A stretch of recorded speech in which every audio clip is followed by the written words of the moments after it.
In this episode, suffering. No, but seriously, we'll talk about Sting's many songs about suffering. But we'll also look at how Sting's music helps us find meaning in suffering and even a way out of suffering sometimes. And returning to Andrew Greeley's concept of the Catholic imagination that we introduced in episode 2, I'll argue that there's something deeply religious or spiritual to this transcendent aspect of Sting's music. Also, how does Sting's spiritual understanding of suffering relate to Andrew Huberman's concept of panoramic vision? Find out on episode 3 of Sting, Religion, and the Meaning of Life. You know, even with a quick look through the lyrics by Sting book, you'll see that the majority, at least I'm arguing that it's a majority, of Sting's songs are in one way or another about suffering. And even if it's not personal suffering in some songs, there are often dark elements that in one way or another acknowledge evil, violence, war, deception, corruption, and a kind of existential dread, I would say. Even his so-called love songs often have a dark shadow side to them. We'll come back to that idea in this series. So let's make a distinction between two types of Sting songs about suffering. There are songs that stay stuck in suffering where there is no release or no resolution to the suffering. And then there are songs that offer a transcendent release from the suffering. Now, sometimes that line is blurry, and we'll look at examples of these more ambiguous songs in a minute.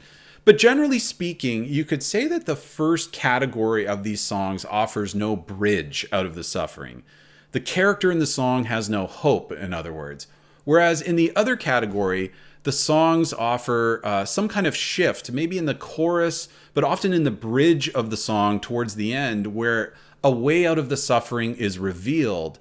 And so the meaning of the song, or even the title itself, can change its meaning by the end of the song. All right, so let me just take you on a quick tour of some examples of this first category. You'll notice that these songs with no release from suffering tend to be Sting's earlier songs with the Police, which I think we could say reflects maybe the turmoil of youth and maybe his frustration with the other guys in the band too. A wonderful show at the Cincinnati Auditorium. And as far as you're concerned, it's good. That would be great. Even if we just start with their first album, you see songs like So Lonely, which is fairly self-explanatory, or Hole in My Life with the lyric, "There's something missing from my life, cuts me open like a knife, it leaves me vulnerable, I have this disease, I shake like an incurable, God help me please." Or Can't Stand Losing You. I can't see the point in another day when nobody listens to a word I say. You can call it lack of confidence, but to carry on living doesn't make no sense. Truth Hits Everybody. I thought about it and my dream was broken. I clutch at images like dying breath, and I don't want to make a fuss about it. The only certain thing in life is death. Or think of Roxanne, right? Where the character in the song is pleading with the woman not to sell her body to the night. There's no resolution in that song. It's just sort of a sad plea to this woman, and it's never resolved. It's one of Sting's many fun sounding songs, right? That people love to sing along to, but somehow we don't notice that the character is really sad. In later albums, you have songs like Bring on the Night, which is like, bring on the night, couldn't stand another hour of daylight. Or Driven to Tears, where he says, protest is futile, nothing seems to get through. What's to become of our world, and who knows what to do? Another song, Voices Inside My Head, echoes of things that you said. Talk about getting stuck in a loop. The whole song just repeats that same lyric over and over again, and it has no resolution to it. In the song, Oh My God, he says, everyone I know is lonely, and God's so far away, and my heart belongs to no one. And so now sometimes I pray, take the space between us and fill it up some way. So obviously a more religious type of language there. And there's even a biblical reference to Luke 16, where he says the fat man at his garden, the thin man at his gate, referring to economic disparity between rich and poor. Every breath you take, right? We'll go more in depth on that song later, but as you probably know, this is from the point of view of a guy who has an obsession with a woman who has left him, and he's basically stalking her. It's actually quite dark and heavy, and there's no resolution in this song at all. The bridge sort of feels like a resolution maybe, but there is no getting out of it. We'll talk later about the fact that many couples used this song for their first dance at their wedding and what Sting thought about that. King of Pain. I have stood here before inside the pouring rain with the world turning circles running around my brain. I guess I'm always hoping that you'll end this rain, but it's my destiny to be the king of pain. Even look at the whole Ghost in the Machine album. In his lyrics book, Sting says that the Arthur Koestler book of the same name was about the human mind's inclination towards self-destruction and the idea that our older reptilian brain can sometimes overtake the neocortex or the newer part of the brain and cloud our logic and reason. Sting says, I tried as far as it was possible in a collection of pop songs to deal with some of these issues. Violence in Northern Ireland in Invisible Sun, skinheads and Nazis and Rehumanize Yourself, destructive pathology in Demolition Man, lust in Hungry for You. I could go on with Police songs, Shadows in the Rain, Too Much Information, Low Life, Death Wish, The Bed's Too Big Without You, Murder by Numbers, and so on. Obviously, this is just a quick look, but I'd argue that this is the dominant vibe going on in the Police's music. And I suspect it was the contrast between the sound of the Police, which was high energy and exhilarating and fun to hear live. I'm too young to have seen the Police back in the day, but I did see the reunion tour in 2007. And what struck me about the show was the energy and intensity of the music, even all those years later when they were in their 50s.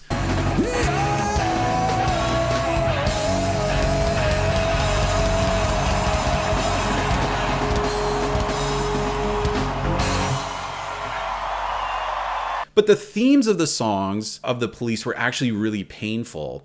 And yet they were the biggest band in the world for a while there in the 1980s. And I wonder if they tapped into a sentiment in the world at the time in terms of the Cold War and perhaps a growing disenchantment with modernity at that time. There was maybe something cathartic about that contrast in the music. Now, in his solo work, we start to see a lot more songs that offer this second category, where there is a release out of the suffering. But there's still a lot of emotional struggle in his solo work. And I would also add that he expands his reflection on social justice issues as he develops in his solo career. In other words, there's still personal suffering a lot, but I'd say more and more focus on the collective suffering of humanity and injustice in the world. Even just in his first solo album, The Dream of the Blue Turtles, you have songs like Children's Crusade, which connects three separate but dark themes. As Sting puts it in his lyrics book, I tried to combine an abiding interest in the First World War, heroin addiction in contemporary London, and the abuse of 12th century street children who were sold into slavery in a cynical pseudo-religious scam that was appalling even by the low moral standards of the Crusaders and the ethics of the time. There seemed to be a connection, he says. So maybe not a good song for your dinner party playlist, but nonetheless quite interesting. Consider Me Gone is about the suffering of a doomed relationship, and the song has no out to it. Another Day talks about all the suffering in the world. Every day that goes by, a new hungry baby starts to cry, and then later he says a brand new missile points towards the sky. Then he sings Suffocating Lassitude, Drowning in My Platitude, and so on. Songs like Mad About You on the Soul Cages album is another song with no escape from suffering. By the way, this song is based on the second book of Samuel from the Old Testament or Hebrew Bible. It's about King David's obsession with Bathsheba. So yet another song about obsession. What else? Heavy Cloud No Rain, which Sting notes in his lyrics book is ultimately about sexual frustration. It links different scenarios of yearning for rain to the metaphor of heavy clouds, and there's like there's no release, there's no rain, just the turmoil of the clouds. St. Augustine in Hell is in a similar vein, but it's about lust for a best friend's wife, and the character is basically stuck in a kind of metaphorical hell over this and has no way out. Probably one of the most haunting songs without hope, for me at least, is Hounds of Winter. I think it was seeing this live that did it for me, especially when the great Vinnie Colaiuta played drums for Sting.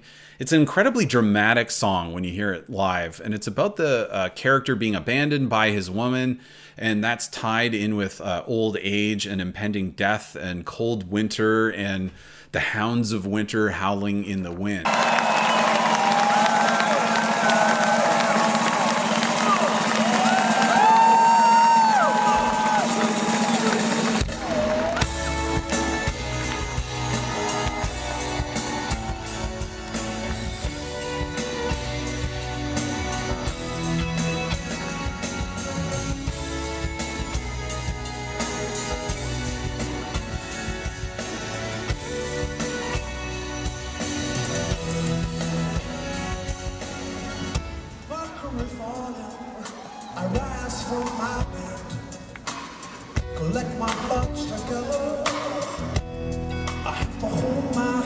And it never breaks out of that despair. It's rough. And in fact, he re-recorded that song for his winter album years later. That was his Christmas, but not really Christmas album. And he included that song as a way to acknowledge that Christmas can be a very dark and depressing time for a lot of people who are alone. So Sting is really uncomfortable with any truly happy songs, I would say. He always has to problematize everything with the looming threat of death or loneliness. Anyway, there's so many more songs like this to look at, but you get the idea. You know, for all the criticism of Sting that he turned schmaltzy and adult contemporary when he left the Police and became a solo artist, and I have some sympathy for that criticism of Sting, certainly in terms of some of the later musical sounds. I think if you look at his overall body of work from a thematic point of view, you'll see that it's the opposite of adult contemporary music. It's a brutally honest accounting of life's existential dread, and he does not shy away from darkness and the shadow at all. In fact, he confronts it constantly. I'm disciplining myself here to save the Jungian themes for the episode on Jung and synchronicity, but there is a profound awareness of darkness and suffering and the kind of almost cosmic destructive forces of life in Sting's music. He's working through this suffering in his art. His childhood, the death of his parents, his depression, and yes, his complicated relationship with Catholicism is mixed in there as well. Now, even in his earlier work, there are songs that have a hint of hope. It's hard to find any truly liberating songs from Sting's days with the Police, but there are examples of at least partial release from suffering. Take the famous song Message in a Bottle, for example. So just a castaway, an island lost at sea, another lonely day with no one here but me. More loneliness than any man could bear, rescue me before I fall into despair. Okay, so then in the chorus, he's kind of reaching out in desperation, right? And he says, I'll send an SOS to the world. I hope that someone gets my message in a bottle. But despite this plea, he continues to struggle through the song until the third verse, which is arguably kind of a bridge in a way. But the words are, walked out this morning, I don't believe what I saw, 100 billion bottles washed up on the shore. Seems I'm not alone in being alone, 100 billion castaways looking for a home. In other words, all humans throughout history have suffered or struggled with this loneliness and isolation. For me, the song means many things. It's a song about alienation and loneliness, and yet the realization that all of us are in this situation makes us less lonely. That's the real message in a bottle. We need to behave as a world community, not just as separate countries or separate individuals, but as one family. So we'll consider that a partial resolution song. I'll add two quick older Police songs that give a similar partial kind of hope. One is Spirits in the Material World. Much like If I Ever Lose My Faith in You that we looked at in episode 1, the verse material laments all the ways of human failure and corruption in the world. In verse 1, there is no political solution to our troubled evolution. Have no faith in Constitution. There is no bloody revolution. But then in the chorus, he repeats this line, "We are spirits in the material world." In other words, he's making an explicit spiritual argument here and saying that we'll never really solve our political and social problems fully if we don't realize that we have this spiritual dimension, and that though we live in a material world, we are ultimately spiritual beings and we're all connected. And remember, this is from the Ghost in the Machine album, which is trying to work through the struggle between our older reptilian brains and our neocortex. Also consider the song Invisible Sun from the same album, which is about the religious violence in Northern Ireland between Catholics and Protestants, especially in the 1970s. So the verses are very dark. They talk about violence in the streets and the presence of soldiers and so on. But the chorus is, there has to be an invisible sun. It gives its heat to everyone. There has to be an invisible sun that gives us hope when the whole day's done. So again, there's no real solution here, but there's hope. And the hope is in the recognition of a larger cosmic worldview and a sense of connection to something greater. Okay, let's move on to a few examples of Sting's later solo work where we see a more definitive sense of transcendence and liberation from personal suffering. Let's start with the song Ghost Story, which Sting has acknowledged is about his father. You remember from episode 1 that he had a complicated relationship with his father and had a hard time connecting with him. His father couldn't share his emotions very well, and there was so much turmoil in the house between his parents, and he died of cancer in his 50s. Sting's whole Soul Cages album is really him trying to work out that grief. And I think it's fair to say that while there are some signs of liberation on the Soul Cages album, there's still a lot of turmoil there, and he hasn't really found peace with his father yet. I'd say he has begun the process on that album, but it isn't really fully resolved. So the Soul Cages is 1991. This is a few years after his dad dies. And then in 1999, Sting releases the Brand New Day album. This album had a different vibe. I mean, even just in the title, Brand New Day, it's kind of optimistic, right? So Sting is almost 50 years old at this point. He seems to have worked through a lot of the struggles. We hear him mention in interviews in the 90s that he's seen a Jungian analyst and he's had many powerful psychedelic experiences that he'll later write about. His family life is stable and he doesn't seem to have that same agitation or angst. At least it's mitigated by something more hopeful at this point. And the Brand New Day album has a kind of optimism to it as the world approaches the end of the second millennium. And I think he was trying to put out something optimistic for the dawn of the new millennium. And I promise you'll be able to understand all the words. Not like Sting, where you can only understand the last 3.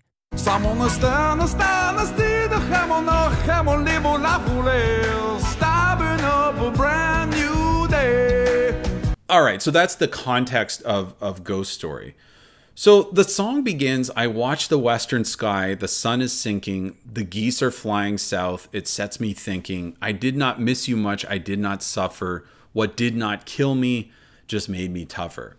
So a reference to Nietzsche's famous line here, and he's starting the song sort of back where he was emotionally after his father died years earlier. And he's downplaying the pain of his father dying, and he's coping with it by saying, it wasn't that big a deal, I didn't really miss you that much, and I didn't really suffer that much. It's worth noting here that Sting didn't even go to his father's funeral for a bunch of complicated reasons, which we'll explore in the next video when we look at ecology and death. Then as he sits at the fire, he realizes that this ghost keeps coming back to him, and he uses the imagery of being in court or on trial.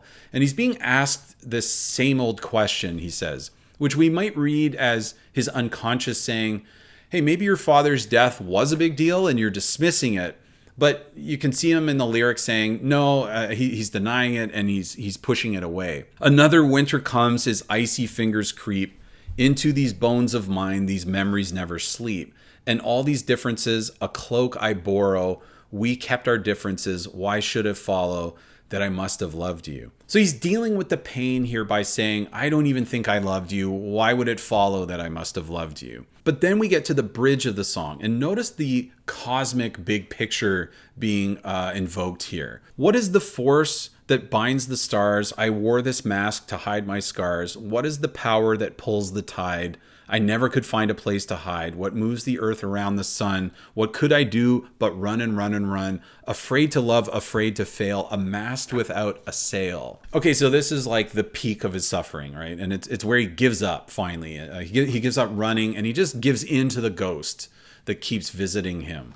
And what happens next? The key changes. There's a kind of ethereal sound in this shift, and then it comes back to the main melody, but now with a steady drum beat. So something has shifted. It's moving now. And the lyrics are, the moon's a fingernail and slowly sinking. Another day begins, and now I'm thinking that this indifference was my invention when everything I did sought your attention. You were my compass star. You were my measure. You were a pirate's map of buried treasure. If this was all correct, the last thing I'd expect, the prosecution rests. It's time that I confess I must have loved you. And then it ends with him just repeating, I must have loved you. Like he's sort of affirming it. So before, when the character uses the phrase, I must have loved you, he meant it in the sense of like, why would we assume that? That I must have loved you. But now he's saying the phrase in the positive sense. He's saying, yeah, I did love you. Talking about the song in an interview once, Sting said, that's what ghosts are. They haunt you until you acknowledge them. The song is about being haunted on a nightly basis by the past that tortures you mentally until you say, okay, this is the truth now, let's move on. And I'll just highlight this key point. What triggers this insight and information for him? It's when he looked at the stars. It's when he contemplated his place in the cosmos. What is the force that binds the stars? What is the power that pulls the tide? What moves the earth around the sun? And so on. It's when he thought about ultimate questions, when he was able to see himself in the bigger scheme of things, the cycles of life and death, that he was able to confront this ghost finally. This is a moment of grace. This is what Andrew Greeley means by the sacramental worldview and the sense that God speaks to us in nature. A similar thing happens in the song, I'm So Happy That I Can't Stop Crying. It's a character singing about his wife leaving him and his family falling apart. And the whole first part of the song is suffering through that and losing his kids and his wife meeting another man and so on. And when he's asked how he's doing in the song, he says, I'm so happy I can't stop crying. And I'm laughing through my tears, right? But it's ironic because he's actually really suffering. But once again, when we get to the bridge of the song, things take a turn. At his lowest moment, the character says, I took a walk alone last night. I looked up at the stars to try to find an answer in my life. I chose a star for me. I chose a star for him. I chose 2 stars for my kids and 1 star for my wife. Something made me smile. Something seemed to ease the pain. Something about the universe and how it's all connected. And then there's this key change, and the rhythm changes into more of an upbeat shuffle that sounds a lot happier. And then in the final verse, the character says that things have gotten better. He has joint custody, but he accepts that the kids should live with their mother, and he's at peace with it all.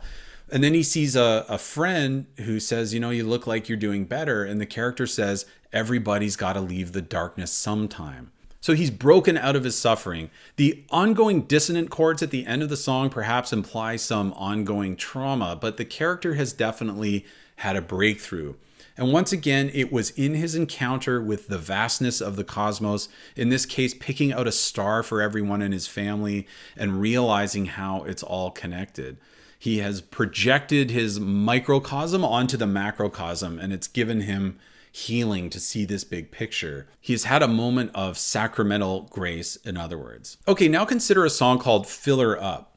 Now, just like I'm So Happy That I Can't Stop Crying, it's another one of Sting's country songs where he indulges in his strange fascination with the storytelling art form of country music, although it will then change to a gospel style after the bridge of the song. So Fill Her Up is another title with a double meaning that changes after the bridge. The song's basically about this poor young guy who has a face like a weasel, and he works at a gas station, and this man pulls in with a nice car and a beautiful woman, and he tells the young guy, fill her up because they're gonna head west and get married in Vegas.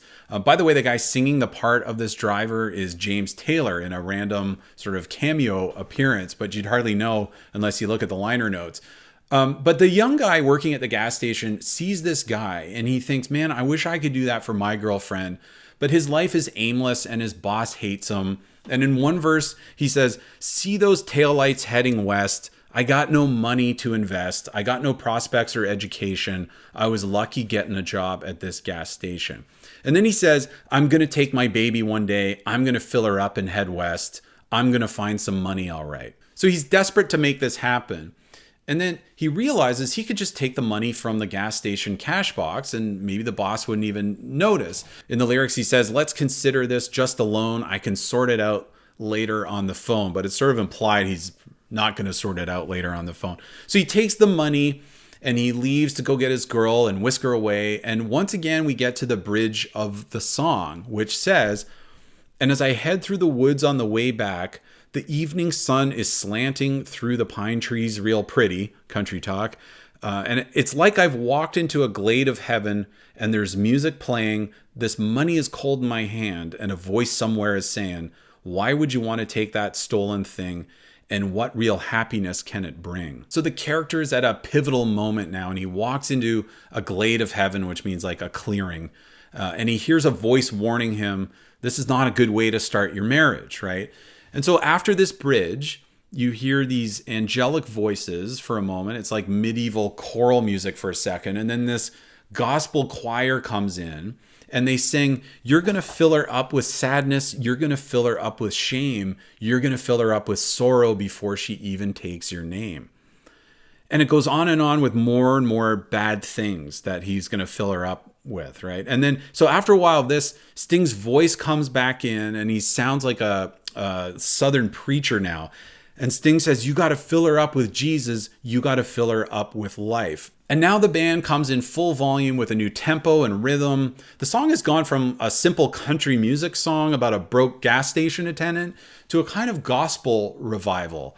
And so over that choir, Sting says, "You got to fill her up with spirit. You got to fill her up with grace. You got to fill her up with heaven. You got the rest of life to face," and so on.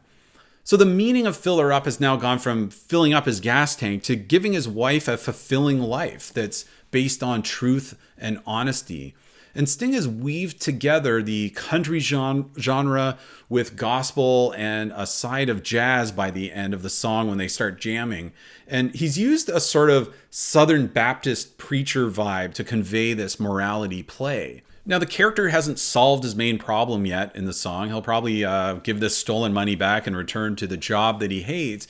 But he's been given a new vision of what he needs to offer his future wife. And at the core of that vision is to have a marriage and a life based on honesty. And maybe that vision will propel him to a new plan for his life. And once again, where did the character have this experience? It was in the beauty of nature. It was in his walk home in the woods when he entered a glade of heaven and he hears a voice that tells him not to base his life on theft and deception.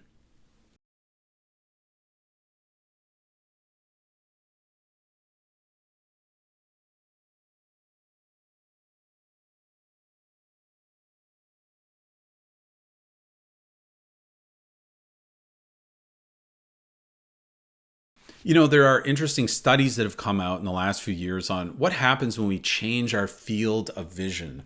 So if we focus narrowly on something, our brains heighten our vigilance and we become stressed and anxious.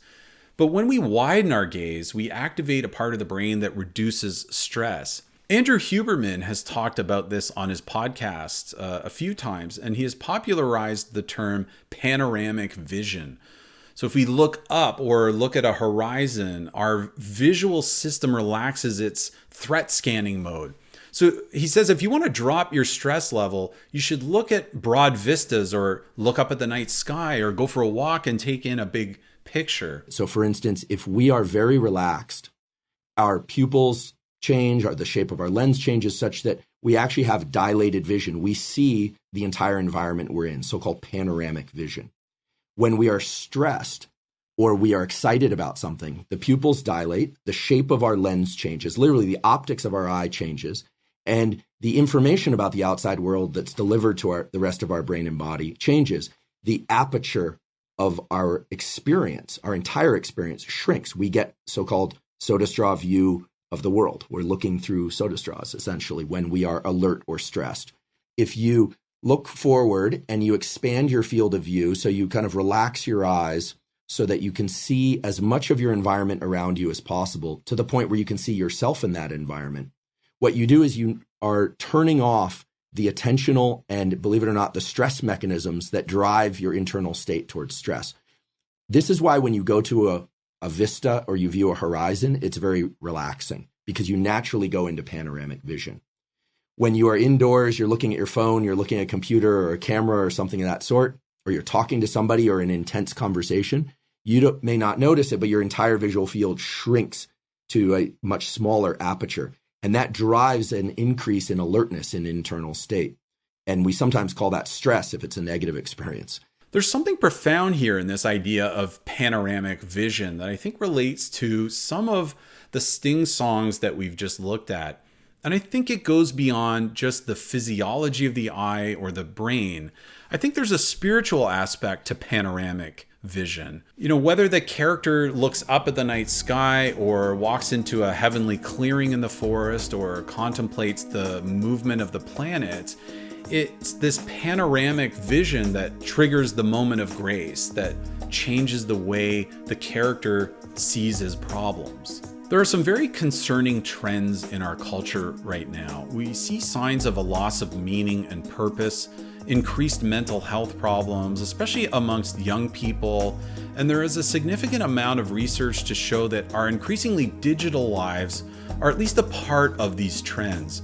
When Huberman says that intense focus on narrow things for too long can increase anxiety, I can't help but to see the image of people hunched over on their phones, doom scrolling and depleting their dopamine system with cheap thrills. This is the opposite of panoramic vision, and you combine this with the effects of blue light on our eyes, especially at night, disrupting our sleep and our circadian rhythms, and it's no wonder that depression and anxiety are on the rise, especially with young people being glued to their phones all the time.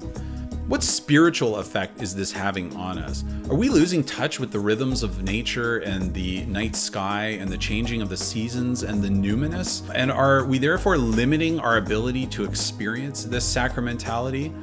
You know, in Catholic thought and many other religions, the idea of grace or sacramental experience of the divine is that it's a kind of unearned gift. It's not arrived at through proper logical reasoning or intense effort or something like that. It's insight that comes from beyond our rational thought. On the other hand, though, we have to be in some kind of state of receptivity to have this type of experience. We have to cultivate this panoramic vision. We have to, as the saying goes, touch grass.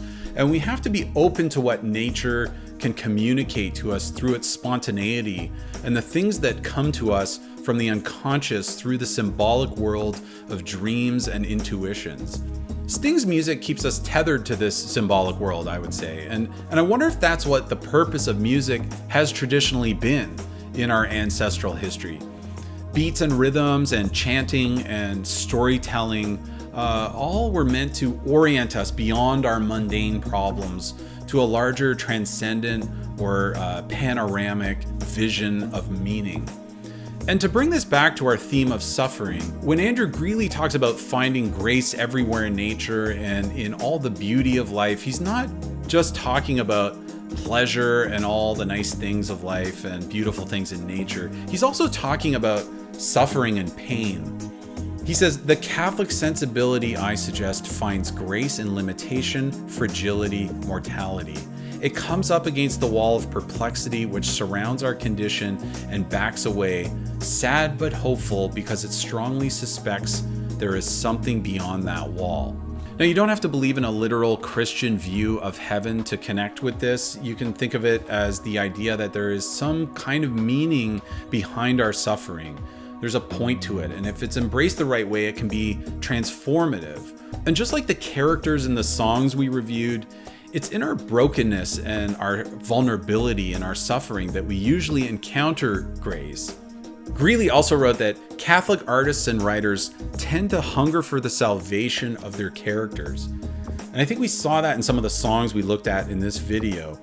When you look at the big picture of his music, you get the sense that Sting hungers for the salvation of the listener as well. As he puts it, everybody's got to leave the darkness sometime. My name is Mike, and this is Neon Gods. Thanks for watching this episode of Sting Religion and the Meaning of Life, the inaugural series for this channel. Make sure you subscribe and maybe see if you can apply the ideas in this video to other Sting songs and do your own interpretation in the comments below. In the next episode, we'll get into the good stuff, the Soul Cages album, a deep dive on All This Time, Catholic death rituals, and the ecological themes in Sting's music. We're just getting warmed up. See you in the next video.